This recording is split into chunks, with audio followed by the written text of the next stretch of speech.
anafahamu uyabi yake atamwita, lakini amotenda angasa akili yura umuke ni motocho na makalo yetu akili utambuyo kwaye ewiyo kwaye banakwaya baba awo ewiyo yalilo ashika auchu nishimushi asia Biblia tuwabele na kondisio kule extension ya kwanza ile Karume. Kila msimamizi anajua Terenite ataimba wimbo. Ilikuwa kondisio. Mama Terenite kwa wimbo, karibu kwa wimbo. Akuya leo. Wasi peni wande ya uongozi. Wako shurikisho imambo manila ama mukimba kila itopole. Kwa hiyo wewe una huduma yako, na ile huduma lazima ujue. Sasa wale wahudumiwa, kwa nini sikusema habari zao?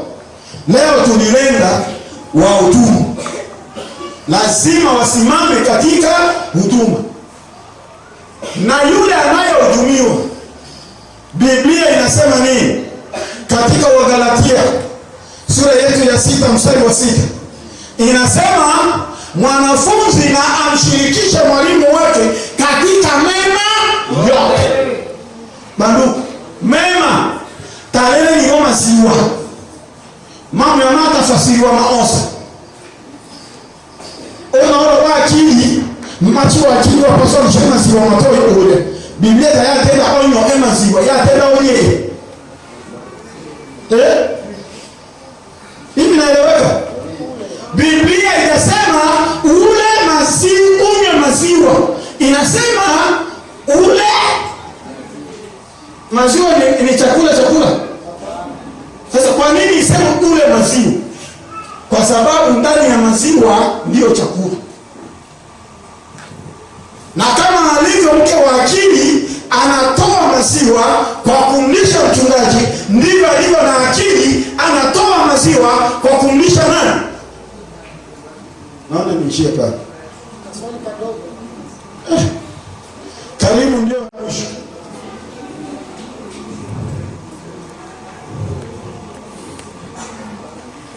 Amen. Bwana Yesu asifiwe. Mimi nataka kuelewa kidogo kuhusiana na swala la uongozi. Tunaambiwa kwamba ukiteuliwa unatakiwa kubali kwa hiari, na katika hiari kuna sharti ndani. Na pia kuna sehemu nimesikia kwamba mtu anapokuwa kwenye madaraka, wale waongozwa wakiona kwamba yeye anaenda kitofauti, wakiamua jambo la kumtoa, wameamua jambo la kishetani. Sasa swali langu liko hivi: kwa mfano mimi ni kiongozi, nimeamua kufanya kazi ya Mungu, lakini namna yangu ya kufanya kazi ya Mungu na kuongoza haipo kisawasawa na mapenzi ya Mungu. Je, wale waumini au waongozwa wakiamua jambo la kunitoa, watakuwa na mawazo ya kishetani au ni ya kiroho? Bwana Yesu asifiwe. Amen. Wazo lako liko nzuri na swali liko sawa. Nimeenda kwa ndani sana. Shida ni kujua. Unajua mnaweza mkachagua mtu kulingana na mfano. Hamjachagua kwa sababu ya huduma. Je, wakati tumemchagua tumeona nini kwake? Ndio sawa. Wakati tulimchagua tuliona nini? Inawezekana tulipewa usabuni, tukapewa uchumvi, tukawa konveke tufanye nini? Sasa vile wenyewe tulipokea, tunapaswa tulilipe sasa. Ndio ile matatizo. Kwa sababu hatukumshirikisha mwenye kanisa lake. Nataka niseme hivi, ukichaguliwa kwenye huduma, elewa kwamba umekabidhiwa dhamana, kwa sababu Mungu alijua utakuwa kwenye wakati kama huu, utakuwa kwenye kitengo hiki. Sasa wewe uliyechaguliwa, elewa kwanza kusudi ya yule aliyenichagua. Sisi tumepitiwa tukuchague na nani? Sisi tumepitiwa tukuchague. Nani alitupitie? Sasa uko mwaminifu kwa yule aliyesema tukuchague? Unajua, mkitaka kumtoa, mumwambie aliyewashawishi, ewa huyu mtu afai, mtoe. Atamtoa. Amen. Na kama hamkuwashawishika na yeye, mlishawishika na shetani, mjue mmepata mfalme wa Israeli. Anaitwa nani yule? Hapana, Sauli. Manase alipoteuliwa kuwa mfalme wa Yuda, Biblia inasema alikuwa mkatili kushinda wafalme wote. Unajua kwa nini?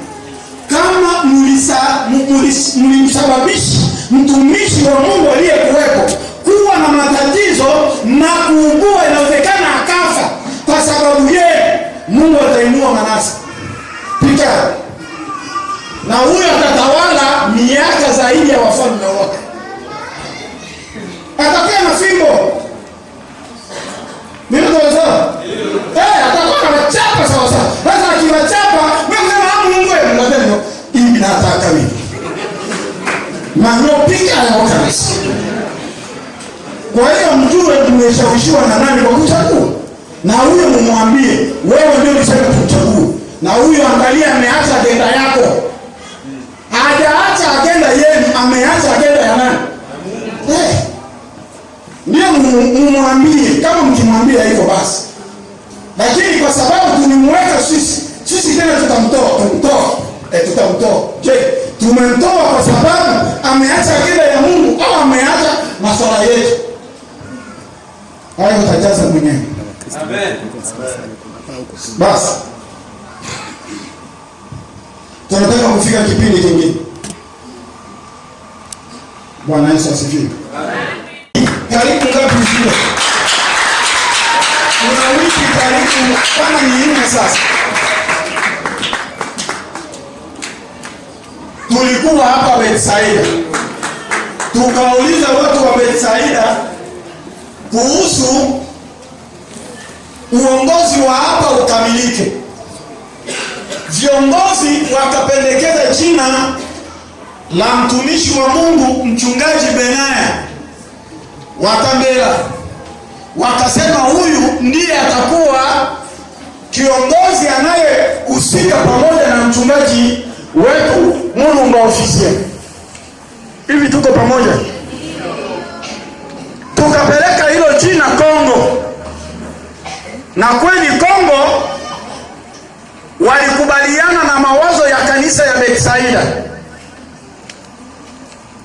Kabla sijaingia kwenye kitabu cha utaratibu, nina tamko kutokana na nilivyokabidhiwa dhamana.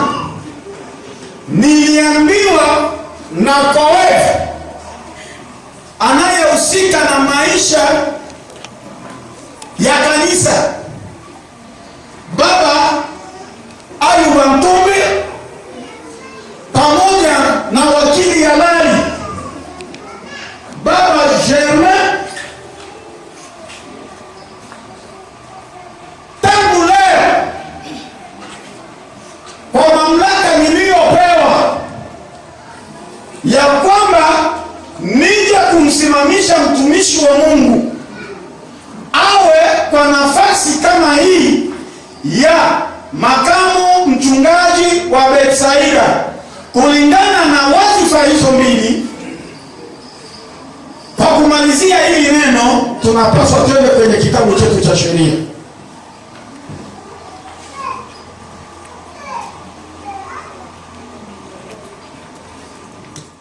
Karibu ngapi mshio? Kuna wiki karibu kama ni nne sasa. Tulikuwa hapa Betsaida. Tukauliza watu wa Betsaida kuhusu uongozi wa hapa ukamilike.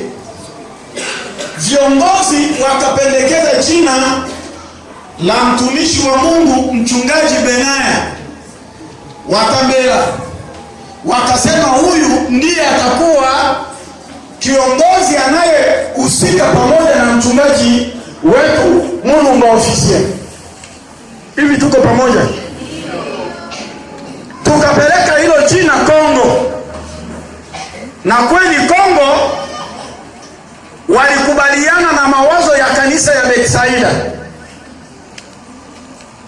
Kabla sijaingia kwenye kitabu cha utaratibu, nina tamko kutokana na nilivyokabidhiwa dhamana.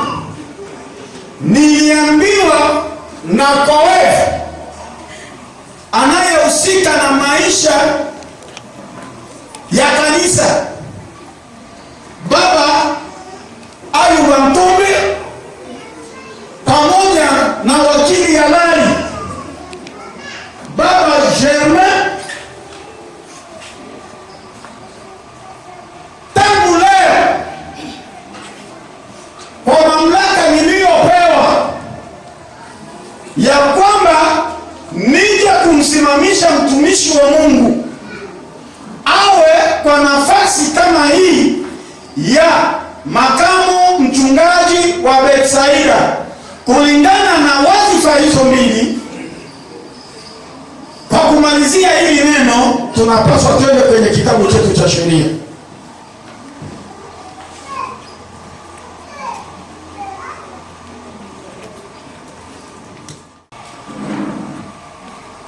Ninasoma kulingana na vipengele vilivyomo. Ndugu Aochi Watambela Benaya, uko mbele za Mungu na mbele za kanisa lake. Je, unao ushuhuda kwamba ulizaliwa mara ya pili katika Kristo na kubatizwa katika Roho Mtakatifu? Ndio. Mupe mikrofoni wasikii. Peka. Hii ndio kilituma niulize. Ninarudia swali. Je, unao ushuhuda kwamba ulizaliwa mara ya pili katika Kristo na kubatizwa katika Roho Mtakatifu? Ndio. Mungu mnasikia?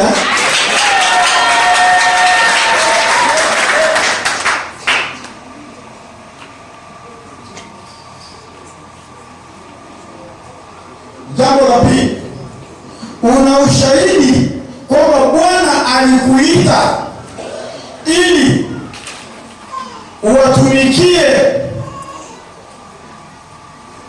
umtumikie